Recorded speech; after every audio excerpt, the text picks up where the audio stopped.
کیا آپ جانتے ہیں کہ بہت سے لوگ اس آیت کو صحیح طرح سے سمجھ نہیں پاتے؟ یوحنا کی انجیل اس کے 14 باب اور اس کی 30 آیت میں جب یسوع نے کہا،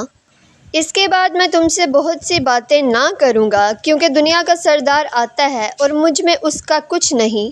بہت سے لوگوں کو اس آیت سے یہ مسکنسیپشن ہوتا ہے کہ شاید اس آیت میں یسوع نے ابلیس کو دنیا کا بادشاہ کہا ہے، لیکن ایسا نہیں، کیونکہ یہاں پر لفظ بادشاہ نہیں بلکہ سردار یوز ہوا ہے، اور اگر ہم اردو ڈکشنری میں سردار کا مطلب دیکھیں تو اس کا مطلب کسی جماعت کا قائد یا افسر یا امیر ہے، اور اسی طرح اگر ہم لفظ بادشاہ کا مطلب دیکھیں تو اس کا مطلب ہے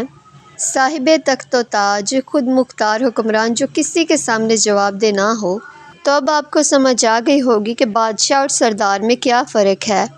اور ابلیس صرف ان لوگوں کا سردار ہے جو یسوع کا حکم نہیں مانتے، جو اس کے تابع نہیں ہیں۔ اور متی کی انجیل اس کے 28 باب میں یسوع نے کہا کہ آسمان اور زمین کا کل اختیار مجھے دیا گیا ہے،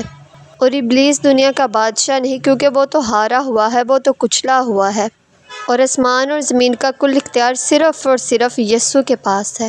اور اسی طرح یونانی اور عبرانی زبان میں بھی لفظ بادشاہ اور سردار دونوں کے لیے الگ الگ الفاظ استعمال ہوئے ہیں۔ عبرانی زبان میں بادشاہ کو ملک کہتے ہیں، اور یونانی زبان میں بادشاہ کو بیسیلیوس کہتے ہیں۔ اسی طرح عبرانی زبان میں سردار کے لیے لفظ ناؤسی استعمال ہوا ہے، اور یونانی زبان میں اس کے لیے ارخون کا لفظ استعمال ہوا ہے۔ تو یہ فرق ہے ایک بادشاہ اور سردار میں، اسی لیے تو یسوع کی ران اور پوشاک پر لکھا ہے کہ بادشاہوں کا بادشاہ اور خداوندوں کا خداوند۔